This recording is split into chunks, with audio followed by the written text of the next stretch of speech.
আমরা যখন কোনো কাজকে কোনো গুরুত্ব দিই না, কোনো কাজ বলতে অন্য কেউ করেছে এমন একটা কাজ, সেই কাজকে আমরা যখন গুরুত্ব দিই না, তখন আমরা একরকমভাবে সেন্টেন্স বলি। সেই রকমই সেন্টেন্স নিয়ে আজকে আমি দেখাবো যে সেই সেন্টেন্সগুলোকে কিভাবে ইংলিশে বলতে হয়। এখানে দেখো, কথা বলেছে তো বলেছে, মানে আমি যদি বলি তার মানে আমি যখন এই কথাটাকে বলছি তখন আমি এই ব্যাপারটাতে সিরিয়াস নই, মানে আমি এই ব্যাপারটাকে গুরুত্ব দিচ্ছি না যে ও বলেছে বলেছে ঠিক আছে, আমি এই ব্যাপারটাতে গুরুত্ব দিচ্ছি না। চলে গেছে তো চলে গেছে, একইভাবে মানে চলে গেছে আমার কোনো ব্যাপার না, আমি গুরুত্ব দিচ্ছি না।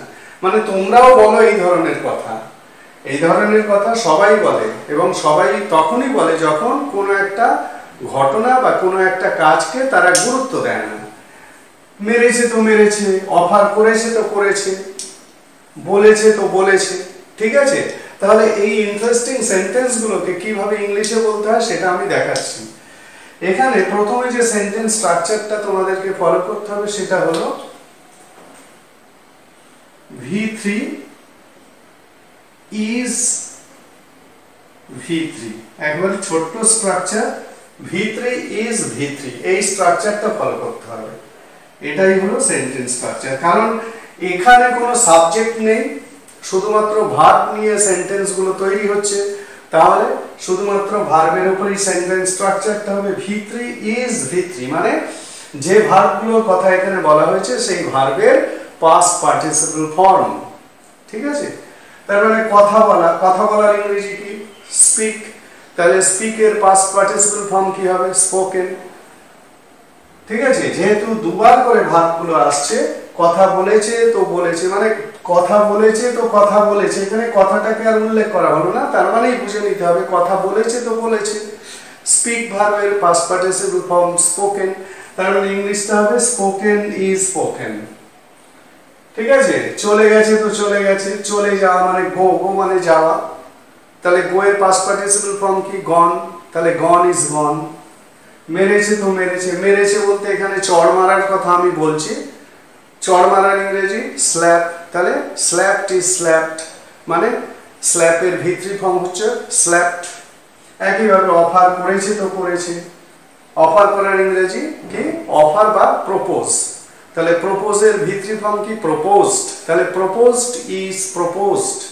পরেরটা বলেছে তো বলেছে, বলা ইংরেজি টেল, এর V3 ফর্ম কি? টোল্ড, তাহলে টোল্ড ইজ টোল্ড। তাহলে বুঝতেই পারছো ভেরি ইজি সেন্টেন্স গুলো, কিন্তু তুমি যদি না জানো বিষয়টাকে এইভাবে ইংলিশে বলতে হয় তাহলে বিষয়টা তোমার কাছে কঠিন হবে, মানে এই ধরনের সেন্টেন্স গুলোকে কিভাবে ইংলিশে বলতে হয় সেটা কঠিন হবে। যাই হোক, এই ভিডিও থেকে তোমরা সেইটা জেনে যাচ্ছ যে এই ধরনের সেন্টেন্স গুলোকে কিভাবে ইংলিশে বলতে হয়। সেন্টেন্স স্ট্রাকচারটা কি? V3 is V3, V3 মানে কি?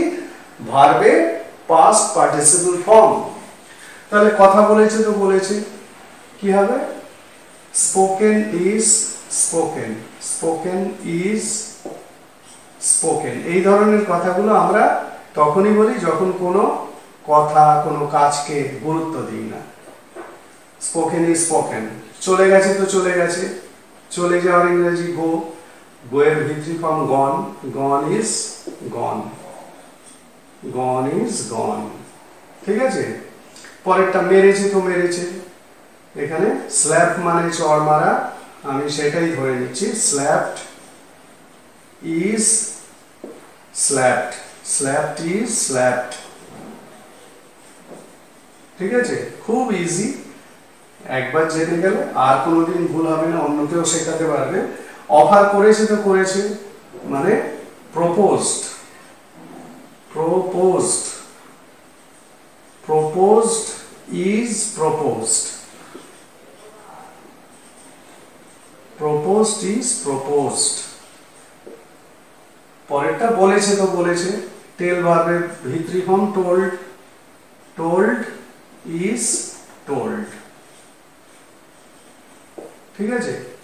তাহলে সেন্টেন্স গুলো খুবই সহজ, শুধু নিয়মটা জেনে নিলেই হবে।